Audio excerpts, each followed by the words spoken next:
Lie down, baby. Lay down, Haji. Lay down, Haji. Lay down. Lay down, bird. Hello. Hello. Hello. Independent Arms.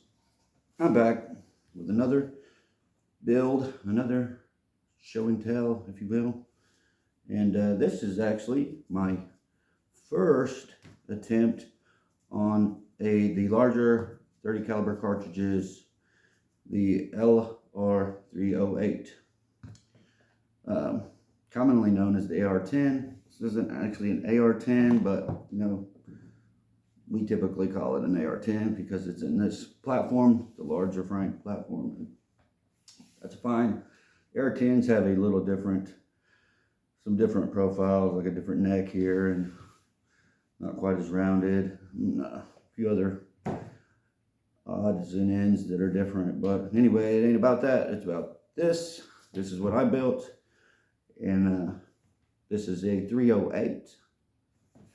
Mostly just a arrow rifle with an 80% lower, DPMS style 80% lower.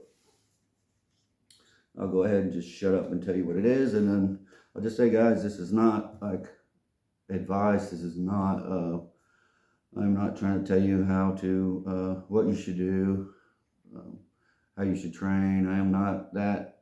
I am just sharing a simple video for simple people like myself who just enjoy looking at rifles, and I like building them. That's the part that is most enjoyable to me. So that's what I do, and I'm just sharing that. I know other people do it too. I just see so many videos where it's just people harping on you about you're buying too much, and then what? Don't worry about that. Why are you so worried about? Why is everybody so worried about what everybody else is doing? Worry about yourself. Worry about yourself. Anyway, this is a very simple, basic rifle. It doesn't even have an adjustable gas block, which is, I know, not recommended in 308, but this one don't have one. And guess what? It still runs. It is a rifle length. It is a rifle length gas system. It is just a, I'm trying to see if that's a black tube. Nope, I used a regular stainless steel tube, gas tube in it. It does have the Aero Atlas R1 with the wedge lock system in it, and they work pretty great. It's not the enhanced deal with the proprietary upper, so you can basically use this receiver and this handguard with any other. It's a high profile though, so you gotta take that into account, high profile upper or receiver. It's a 15-inch handguard. It has an 18-inch, I wouldn't call it an H-bar, maybe a mid-profile barrel. It's a tapered barrel, pretty heavy style barrel, but I think most 30 calibers are pretty heavy. It's this 4150 CMV Molly and all that goodness. So yeah, it's an arrow barrel, nitrided. Got the Landtech Dragon muzzle brake up there, works dandy. Down here I've got a sweet little foregrip. I love these little visible foregrips. I love how they feel. It's just, and this grip will go on to anything. M-LOK, Picatinny, and key mod. It is set up for all those, and it feels awesome to me. I've got this thing all the way back. I was checking to see what the total length of the rifle was, and it is 40 inches totally deployed, as you see there. That's more me. Anyway, that's the handguard. That's the front of the rifle. Love those foregrips. I think they're about 20 bones, something like that. I don't know. Hard to find though. I got kind of a generic charging handle. I don't think it locks back unless a round's in it for some reason. Anyway, kind of a generic charging handle.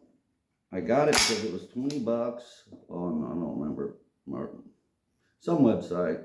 where I get some parts occasionally.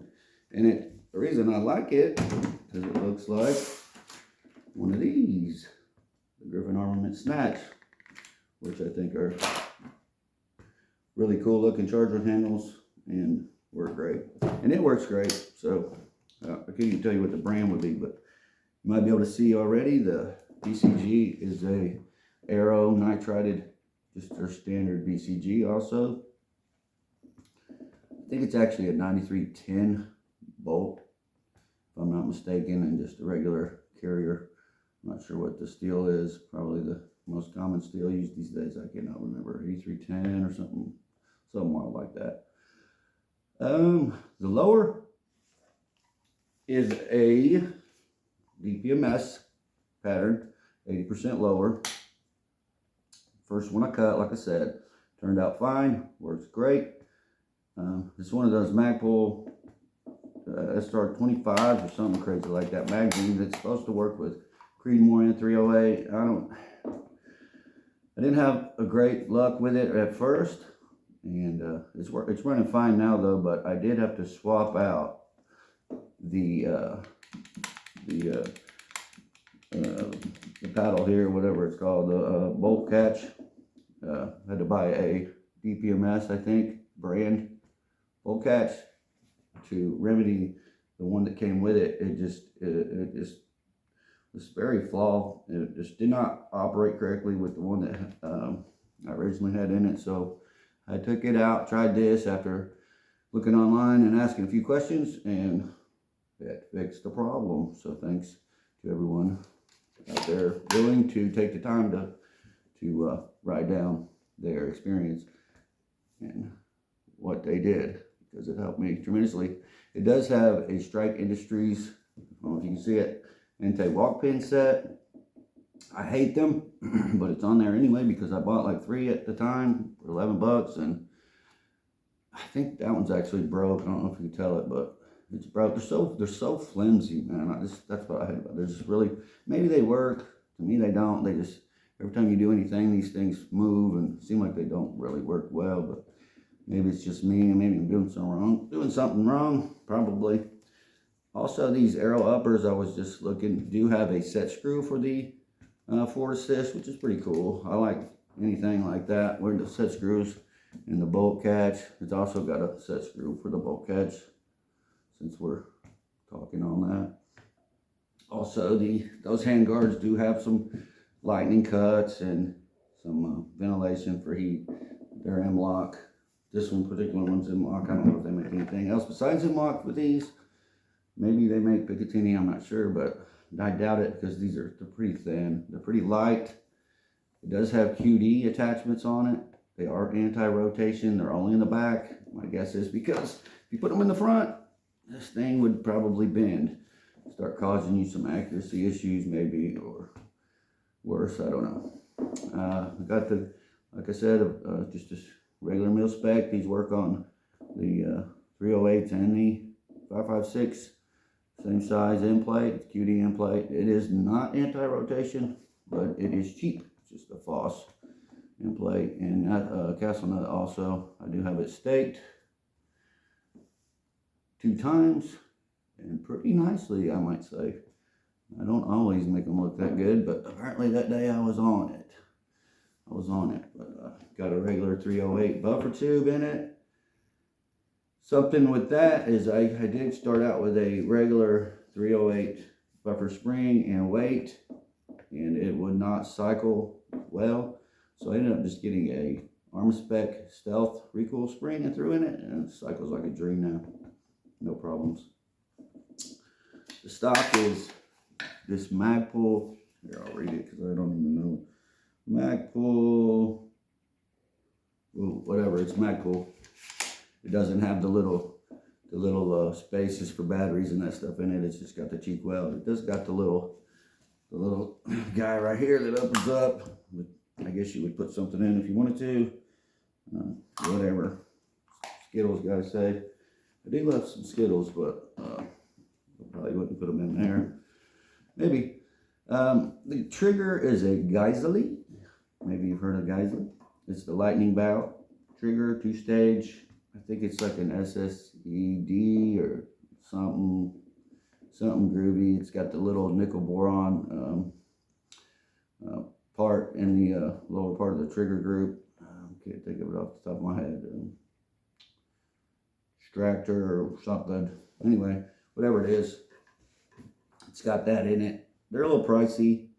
I might change this trigger to something a little heavier because I did take a deer with it last year and it was really cold. And not that it's a bad trigger, but just in that environment, if I'm going to use it to hunt with gloves on, and as cold as it was a little bit light of a trigger. It did not cause me to miss, but I had shot a few times before I went to check, and I noticed that, so I was kind of prepared for that. The lights just went off over there because no one's moving over there. Is there anything? Oh, the grip. I love these grips. These grips are king of the grip, especially for these larger lowers. I think they just look better on this size rifle. They are the Ergo grip tack. I think it's what they're called. Ergo grip tack. I got a few of them. Love them. Got one on my 6.5 Creedmoor. I think I even have one on an AR-15 rifle. I love them. They're a little fat. They're a little fat. I can't get my fingers around them, but they are a little thick. But your fingers sit in them so good that, you know, they work just fine. I just like them. I think they're great. This 80% lower is just your typical billet lower. 70-75 in this case, where typically the billet lowers are 60-61, a little softer, which is probably fine, but this is 70-75, I'm pretty sure.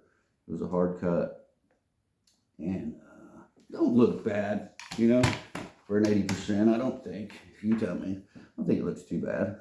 It's just got a regular mil-spec safety, regular mil-spec ejection button, regular mil-spec takedown pins, except for it looks like I got two different ones. I think this back one stuck out a little too far on this side, and I didn't like that, so I swapped it. This one's got a whatever. It's got a mil-spec, but it's got a little divot in it, so you can poke it out, I guess, with a bullet if you want to. It's just a mil-spec dust cover. Didn't go too crazy, as you can see on this rifle. I do have these little M-lock inserts, these little neoprene inserts, just for my grip, whatever, just for whatever show, I guess.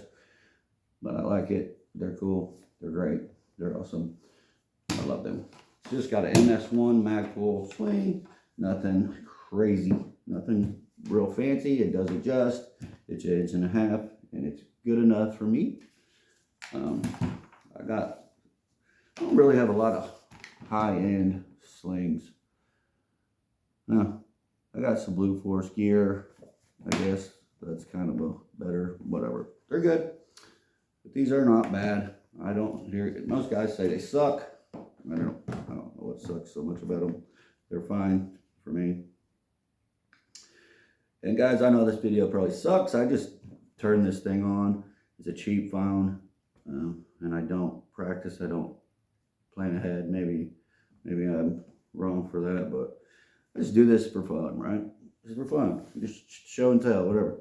It's got a 1-in-6 SIG Sauer LPVO on it. It's a first focal plane. It's just the Tango series. I think it's fine. It's fine. It's not the best in the world, but it's certainly not the worst in its class. I think you can get these 1-to-6 first focal planes probably for $350, even $350, $400 maybe, or something like that. They come with a mount, 60-61 aluminum mount. So far, so good. It's got the inch pounds, torque pounds you need to use on it up here and on the lower to let you know, so you can't bone it up. Get you a little torque wrench, they're cheap if you don't have one, and save you a lot of headache. These mounts have the, like, I call it Colt mount type screws, but they're kind of a quick disconnect in a way. You don't have to use a star bit. You can just use a wrench or a flathead or just about any wrench. Might mar it up a little bit, but whatever. What else? What else? What else? I think that's about it with this one, guys. Like I said, this was my first build on a LR-308 pattern rifle. I think it turned out all right. I don't know. What do you guys think? I do have a comparison of the same length handguard in the AR-15 size. They're pretty close. It is a little fatter and taller. Not much. Not much. Pretty close. Like I said, they are anti-rotation QDs, which is really not that common, but it's cool. Just a mil-spec or assist button. Yeah. It'll take down a beast. That's about it, guys. I'll just wrap it up by saying, you know, there's more to life than just these things. These things, I love doing this, and they're great, and I'm blessed. I'm truly blessed by Jesus Christ, and that's what I wanted to tell you, that he saved my life.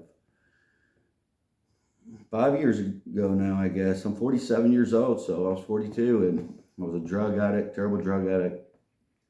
I've seen the inside of so many jails. I don't even know how many. That's how bad. I was a terrible person. I was a real POS, man. And I didn't do anything. I didn't clean up. I didn't do anything. I surrendered.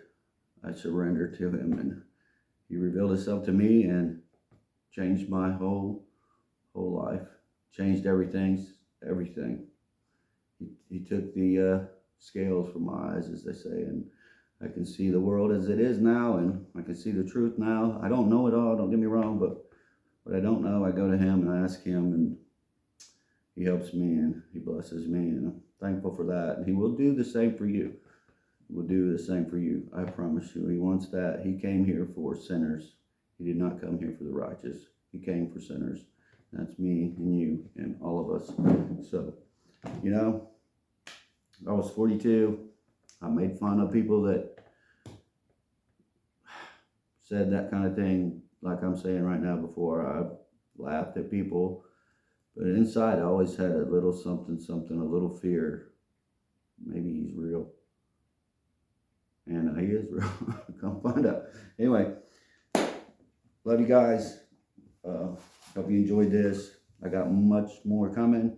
Like I said, many builds to do. I have not had a chance to build a new one yet, but I've got some sweet parts in the making, ready to go, and Criterion, some Geisley stuff, just Daniel Defense, Centurion, all kinds of good stuff coming, guys. So, you know, stay tuned. Stay tuned. See you guys. Thanks.